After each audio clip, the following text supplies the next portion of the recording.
I was born to a small family, 2 foot high and 4 foot wide in all. But I wasn't spoiled like you might expect. No! They kept me in the refrigerator, and I emerged from childhood, fresh and acclimatized to the colder, darker parts of life. You see, the light bulb didn't turn on when the door was closed, and so I had to learn how to dress myself in the dark. Ah, yes.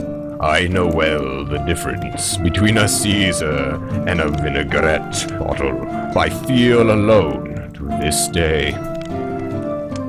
A Tuesday, I think. But I'm rambling. Anyways, yes.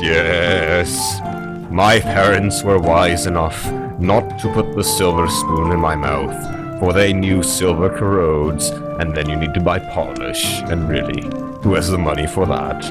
And so I grew in my little refrigerator in my little town. Applecombe, it was called. A one-horse town, until the horse died. Now a one-horse town is their aspiration, though at a solid 40 square feet, I think they can become oh so much more.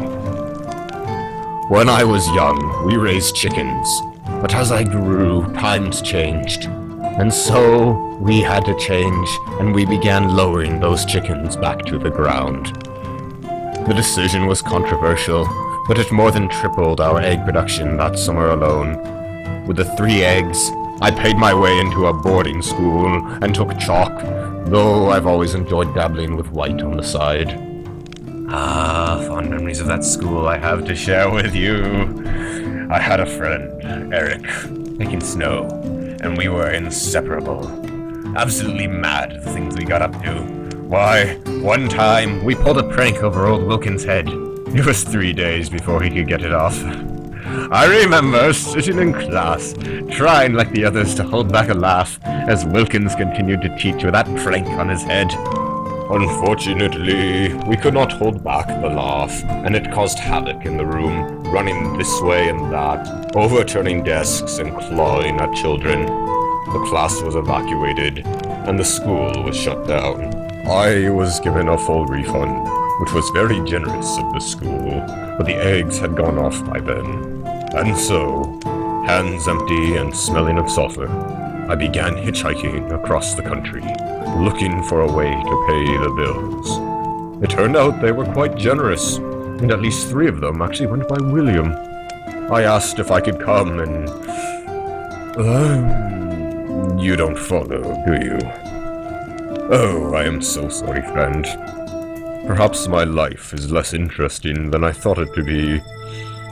It's strange, isn't it? Strange how memories achieve such a glow. The future is dreaded or prayed for, and the present, well, that is full of pain. So we look to the past, where times were simple, where we were free. Free of worry, free of pain, free of heartache, free of fetters, free of contracts, free of chains. And in our day, we respected our betters. But those times went on, did they not, friend? And now we sit on this bank and shoal of time, and we jump the life to come. At least, that's what one of the bills told me.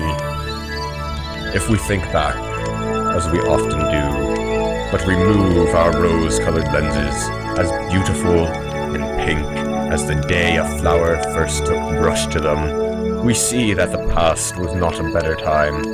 It was just a time. Right! Are you still settled? Make sure of it. Good. Now, how do you feel after my story? Wise? Elated? Humbled? Go ahead and give your arm a stroke.